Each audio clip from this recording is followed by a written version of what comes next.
ubenya aniji emunsem ubenya enyumpa na kakuma ubenya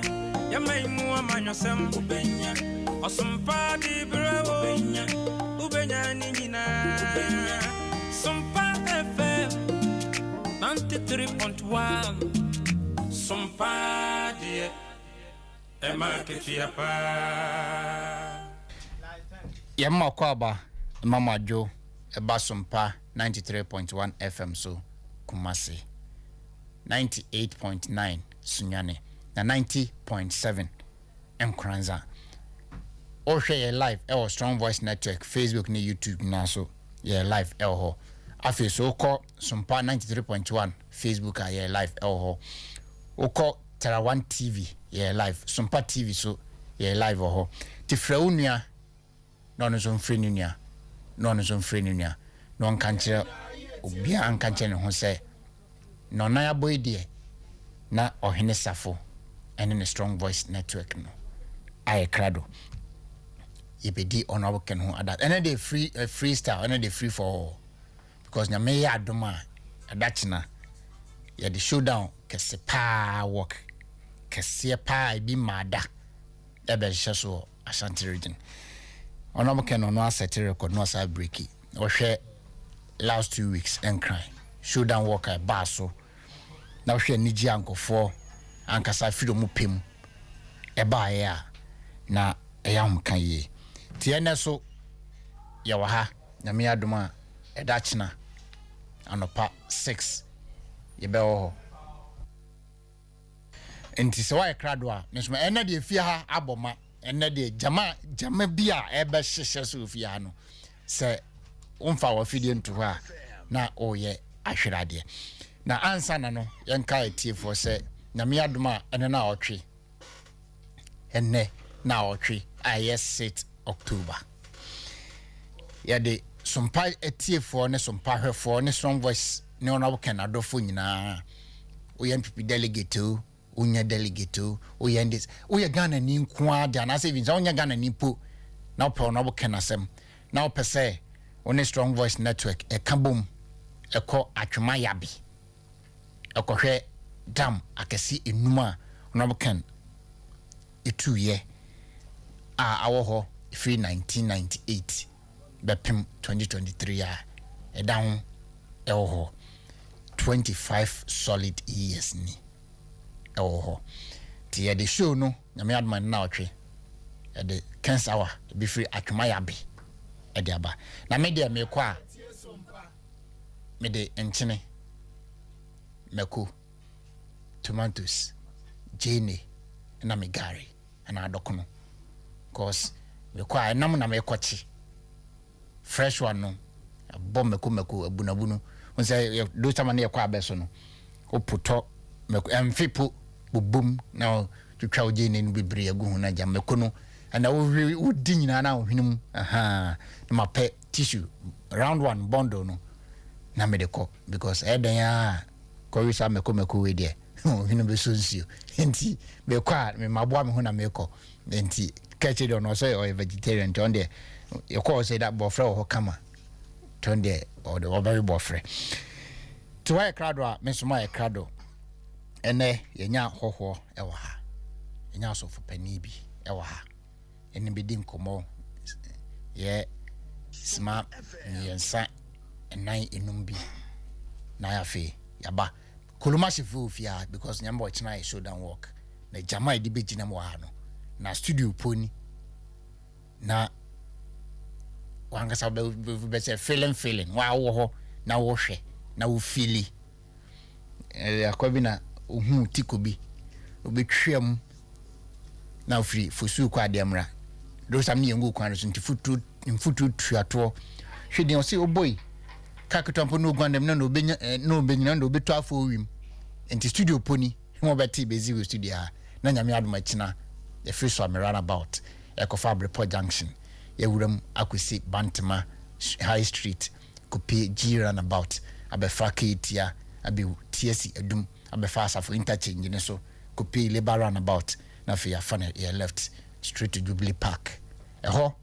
na ajako nom ni mpanifo titiriu awon obo kan ka ho ane Ghana fo ebetwetwe nkomo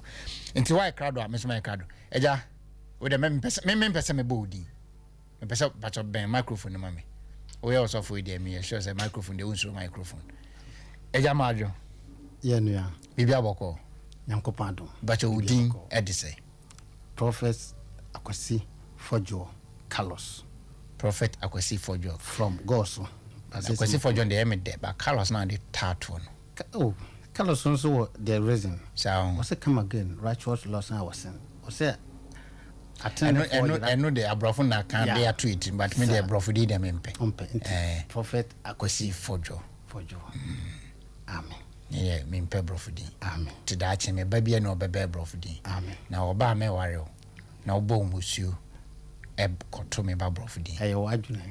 me da me mpe mu me de kuma ba je di papa David me de me emu bia ni ho amen ebi na ya asante dia na se ya kan din so no edibi sa bebre se me nto bi da eja yam koso yo eda na edo be pia enanwumre yindi kan fa ye ho hia obade ansa amen edin kan obade Nyankopɔn me da wase amen so why je ya baba de abedu studio ha yeah Tumfo Nyankopɔn ekina oma ebe edwuma kase o de ka tonsuo boso go mo so amen na omo meye na Ghana fo nyina hu se saa aye no krodie na onabo eba bedi se de wo se yi afa ye so no manye saa pepepe na ne nkunimdie no emwie ye na obi hu se oye nyame ba kope oye Nyankopɔn ba kope oye ohon konkron ba kope we ni ebum eda wase o ne doba Yesu Kristo dim amen amen enti eja kwesi eden na ba ha enwumre yo enwumre de mo ha asem nyina yetiawa edin kan medical challenge prophecy fo a ka se ona boba ontimi ninkunem no medical e de atodwa maya me hu obi a waba na edin kan ye bibi se adifo ne asofofo de yenfa election and so we are moko ba nyina ne samamon nyina ye yikitam 70% yeah 70 yikitam 70% because he ni hu konkron da no ma di kire ye ame so bompa ye because Nyankopɔn oni si hene no to hene nti so wa amfa ye so ye no bi ka sa adifo ye mfa ho ye ama o mani mu anwa ho ne ye koka Nyankopɔn asem na kire no nti so the fire so ne se ye so yi kire eno ana no efiri se me mama kroma kwa mo go so SOMPA ayi dwuma die binti na ode me bai na asem a wo ka kire me so no ni me say ye fantastic because Nyankopɔn won so ma hon konkro ma ne ma won chen e ma won ka onyi adi sem bi nkirew e ma won paye e ma ne nkirew no ma en kan kirew se mo de onabo Kennedy Agyapongi ba wono obenya 50.7% 50.7 sana Nyankopɔn ka kirew sana hon konkro ka kire me ni ma so fofo nya nyame ye wo nyame won ye wo Nyankopɔn me si Nyankopɔn yi fa hon konkro so na kire me nti masama me ka no aye ne kware me de me gina me dwama no ma na temka atrosem me se okita 50.7% enne ye bobo ho ban enne ya mo ho ban 50.07% that super delegate no na national election national no okay national no enti obi ka se ye de wona boba na wonya me se odifo bi obeka no o twatro ena mkofa ba omia ba because won timi nka se wona boba na obenya se na umisa we so no nkirew because ba omia so ne mama begina so a se ba omia so kita 48% na dibenti na Ghana fo obehwe se obi obenya 48% de na se me wo yi a kire me no me meka ema adasa enhu ema delicate enhu na papa hwe hon konkron de no ma bi di kire wa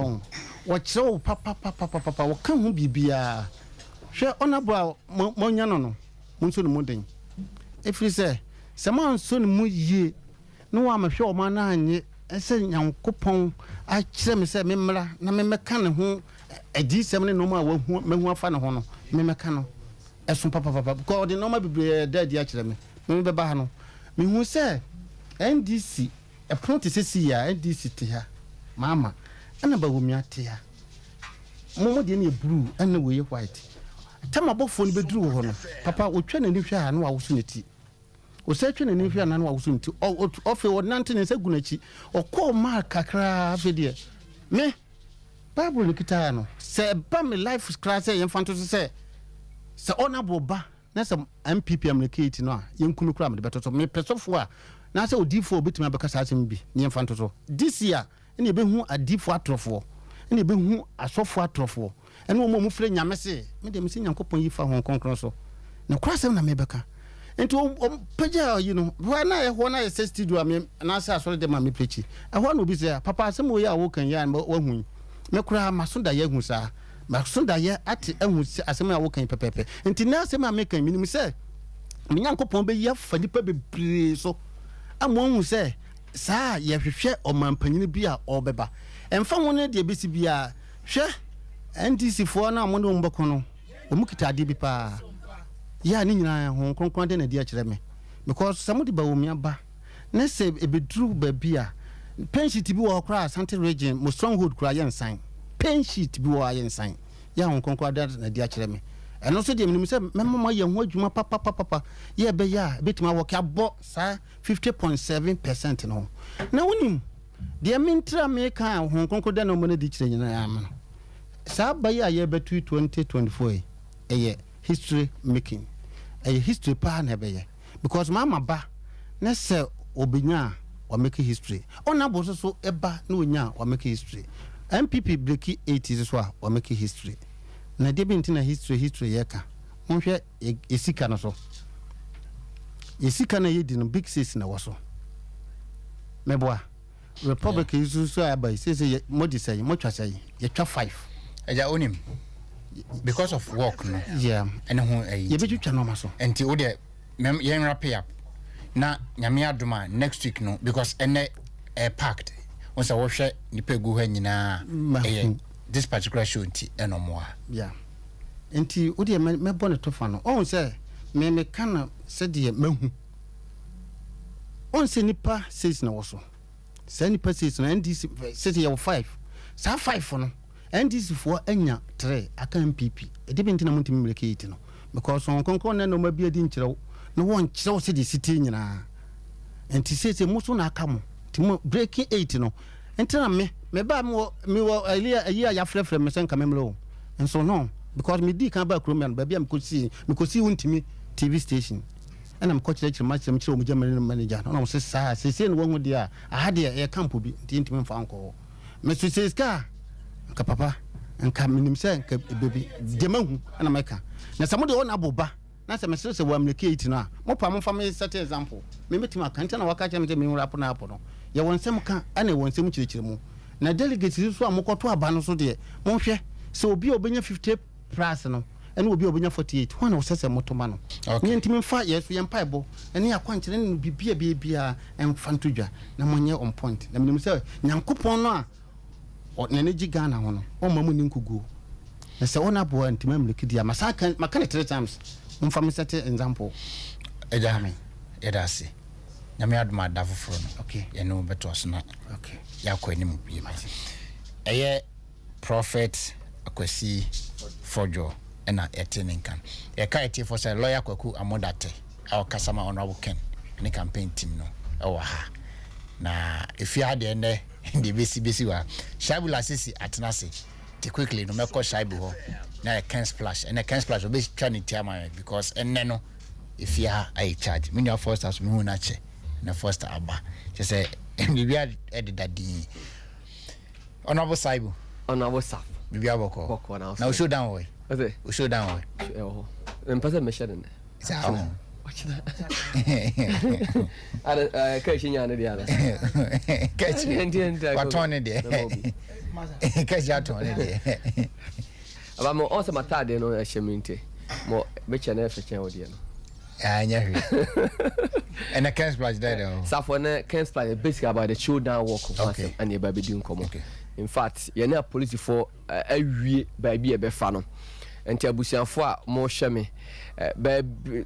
the various places mo hwe enkrade no Kumasi de no e mega eche enkrade no and safo nim say no ye could do race course for say omo de kobi omo de showdown kobi omo de showdown momone omo de showdown kontomre eba omo asem ne say ono abo Ken and a bro street light mom de ball my horse shreye to mobile in fact the bunch beba and a magazine for the channel car say in si wo mobile showdown walk almost say honorable Ken Emma mo street light ni bi na safo KT afo so de almost say maybe an ebu o mo fa so a na meter ba ko pe no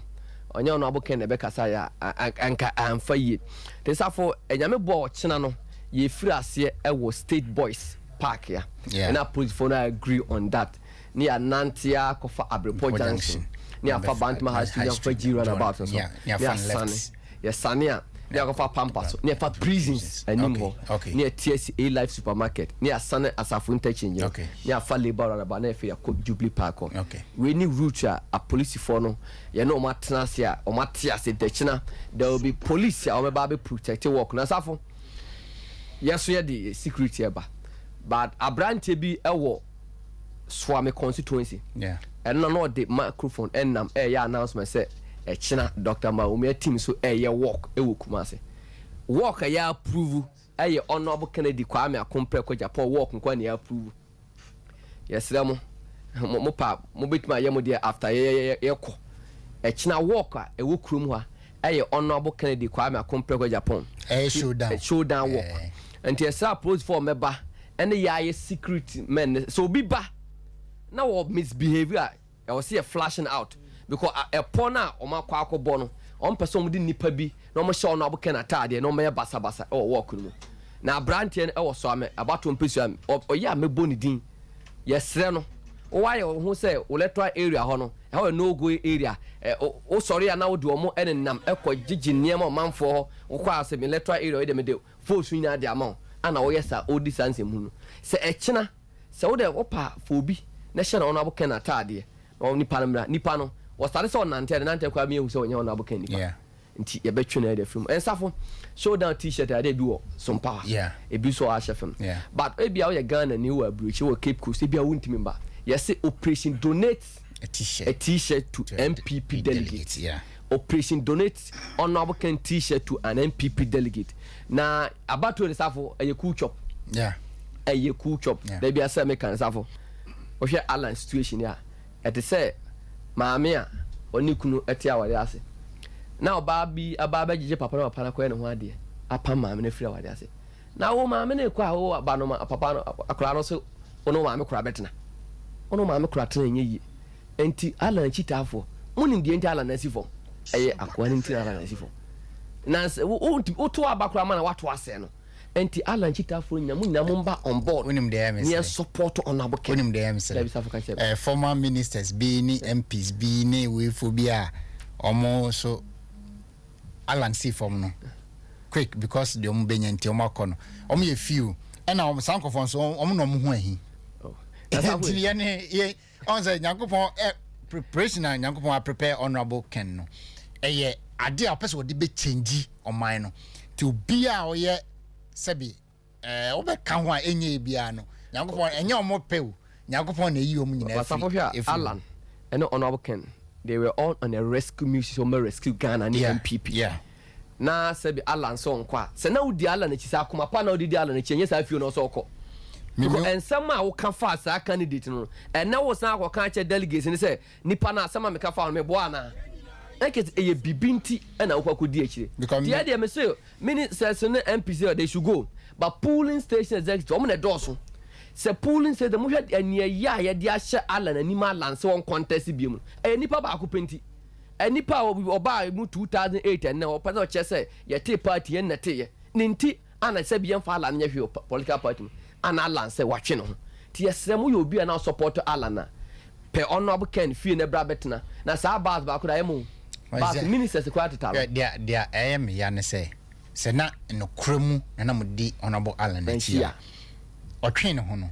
yese wo enkate bone yes ai nti nkate bone de se dia kan ho nyina anye enye ne ho no nye ne bi anye na avere mo ko nkate bone mo ba fra mo dia mani David nkate apro dia mani David safo titi koko di ni ma David enti yesre Kumase force nipa odi kan kire do kire Kumase aye honorable Ken safo sia kan nipa 4 ora de ni mo and afi so no honorable Ken Yes. Dr. Mahmoud Bawumia. Yeah. Ana Osafi Yakutu. Wana ebi adwuma de ato Asante. Aye honorable Ken. Ashfm ye Ashanti shall have happiness. Ya wa Ashanti still. Share anana konfa no cha ban ya asabia. Afefe de obeye momo. Ti yesre MPP delegate se kumate for say so bi so do Asante a aye honorable Ken. Honorable Ken or Asempa Coastal. Yes. Or Adepa Coastal. Or Adesiman Coastal. Or Adwempa Coastal. Adwempa ni sa ne man ya den din. Aye Asante din. Okay. Na safwe. Yes, enya so do Asante and so betima so Asante ne say kwasi de na fankente de abasa se akekire o se ayo de no de abene nana maku kire puntu juma wo de aba Asante man tem ha na kire so do Asante man enti nipa wa kire so do Asante man no aye honorable Ken de kwa makron project ana gi no mo pem wa no honorable Ken en konfano cha ban ya sabe e central region ti yesre mo Asante region e kire nyame boa monye eman nye fe mo bi anka dem e kina monche odoso no kona safo na ma won ne dem ho abom ma papa so ba show down enya sentito ai omo so denti no mesro se o ye delegates o na wo Alan ana se woni ba bi a mesro brane ne yentena for 0278 88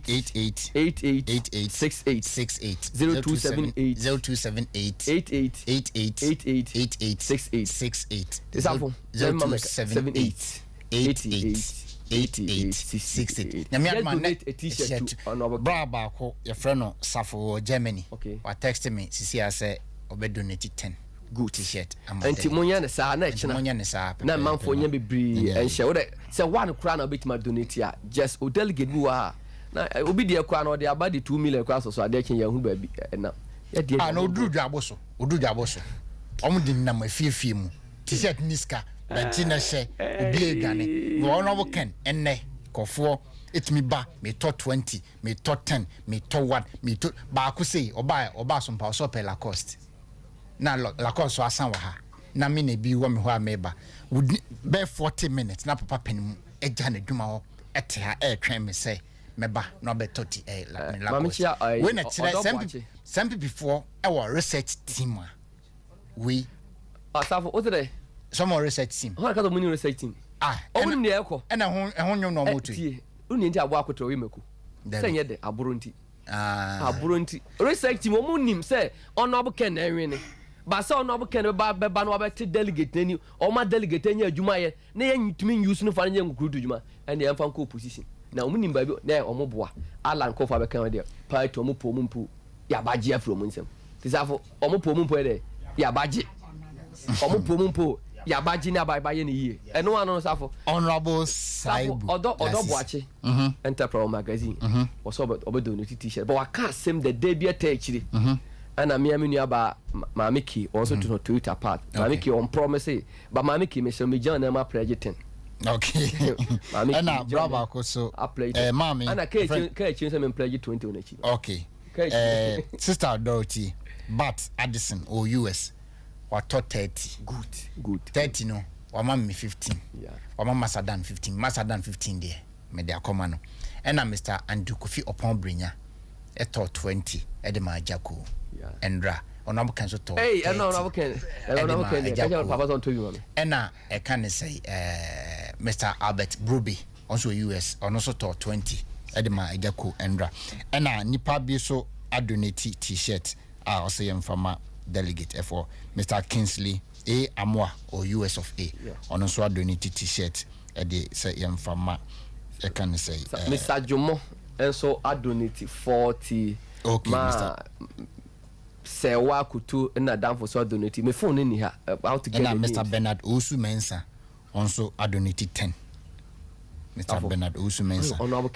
we na kire odo nipa e wo ma honorable Ken Agapong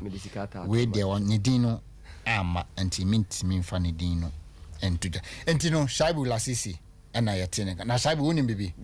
me sister Medina chi mama baako papa baako o de Linda Ofori o yadankwa o South Africa o se opewa sempa hawa kasani ha o fire nkofo no sasa for MPP mu honorable Ken say what you say too kind of cry go freedom man Kenya on say dem before no kind of cry you pay one asem adan say me kan almost say party ni say ye wo Asante Mantemo ye wo first deputy speaker Joe Wise ye wo minister of parliamentary affairs and majority leader honorable Osechi Mensah-Bonsu ye wo key people Ashanti region but ennesa ankofo e kire ba bi ento ya abako but in terms of development mun tumi for development ba Ashanti region ana me man fa ton say be John Dramani ma ama kwa na so abon ko bu ke yetiasi obu atonsu market si obu tafu si obu aswadi si ye na say competent people no ye bu ke yetiafi su ye nsi o kan sa asemu ya ye se shaibu say party no shaibu but ye kan okra ma delegate say say se ko yi number 2 ba e ba kofi e be la lai shaibu la sisi ne tene nkano monko Strong Voice Network page or YouTube more subscribe na more share Facebook more subscribe na more share Sompa YouTube more subscribe na more share said be share video bi asa mo benya ave me boys na ready ana mon kakra unim hwe first time mama brothers imagine ha say mo imagine ha mame because momra ha hon camera ntimi en capture momra ha mame and because me na de mo na me ne mo be adwuma enne mo ena me ne mo be adwuma papa say mon kaka mo so kakra ma menti mo so kakra ma menti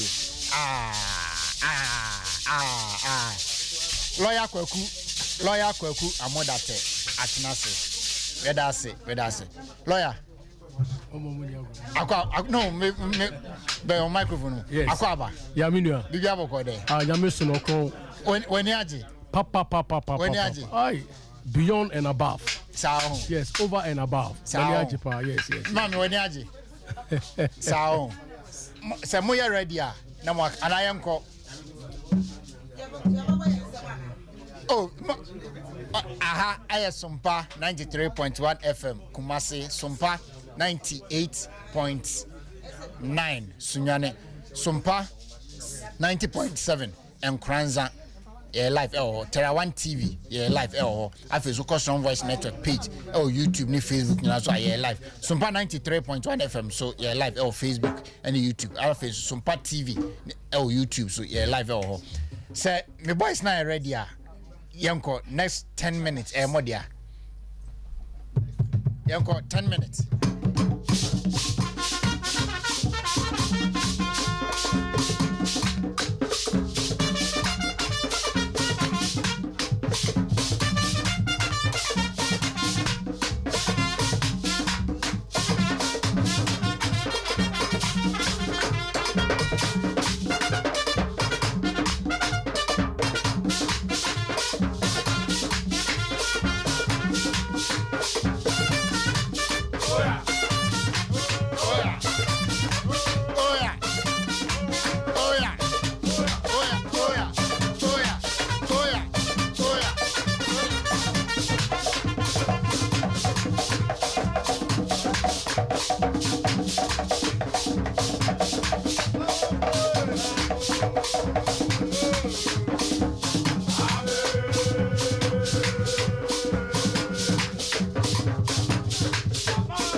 delegate.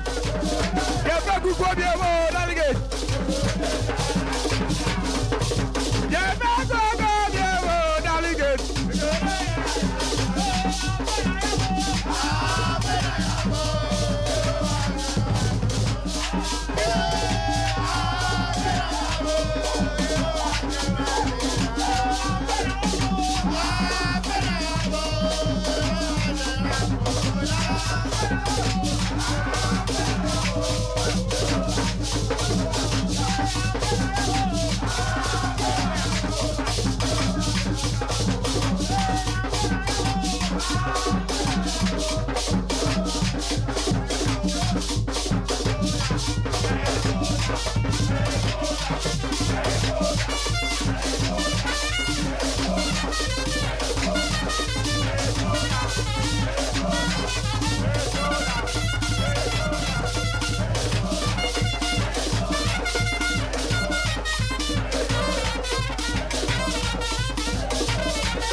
for near her for me say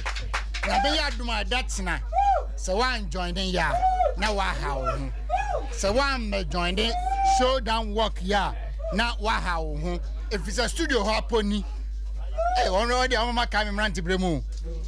studio haponi na nyame adoma eda etina na yenda chairman MK ni traders unions for Ken ase if you say Sam Ranti or mobile chairman MK ni traders group for Ken no omo eno mo providers ade be we e de man na nema bebre na chairman MK ni team the support on Ken t-shirt no more print banners no more ye billboards no more ye say enya easy enya fedi agro nkomoda ne kana say enye asentetoa ye nyina obi aye krado ye nana kwasi nyame ase nana kwasi nyame nana company limited a ewo aso ase nana kwasi nyame baby a obi ano strong voice network ene showdown team no ye da wase afi so apple cider apples me name Safo apple cider ono so donation a wire mayen onso ye da wase lawyer kwaku amodate wa mun ye nemu wie yo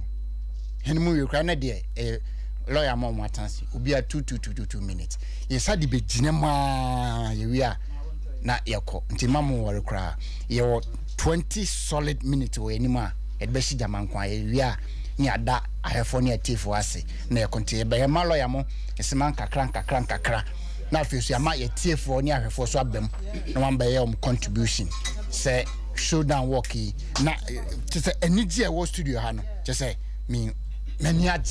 aji mi hu asema menka o mama ka mi mranti brima na mo ase dompem lawyer kwaku amodate yes sir bibi aboko na me odum bibi aboko mama mama exercise so but it's good for the body oh yeah who here pa na in fact and mani aji pa enam enhihye Kumasi team mo ahihye Ediama the upcoming showdown worker ye be no china no nen kanka Kumasi Traders Association ya mo chairman MK enema omwaye e free say onoba kompre ko Japan e kan say opese obetu franka ma MPP na osanya akwanya be the president of the Republic of Ghana no omwaye no will be from billboards to say omo branding omo cars to say and the bar here onyumo omo tui and empo showdown also no the stage any name omwaye to support onoba kompre ko Japan no mejina na name na madamu nyina ase the Kumasi team the Traders Association any nipa bibre biara odene nimdie na ho odene any ni nyansa any nisika edia support to this program na yebe no ochira no onyamia otesro na nanim onyama hyase so ma na onyamia ochiri bone ne so ye bone aduro no saa onyame no na megina Kennedy Japan anamu any the campaign team anamu edia damo ase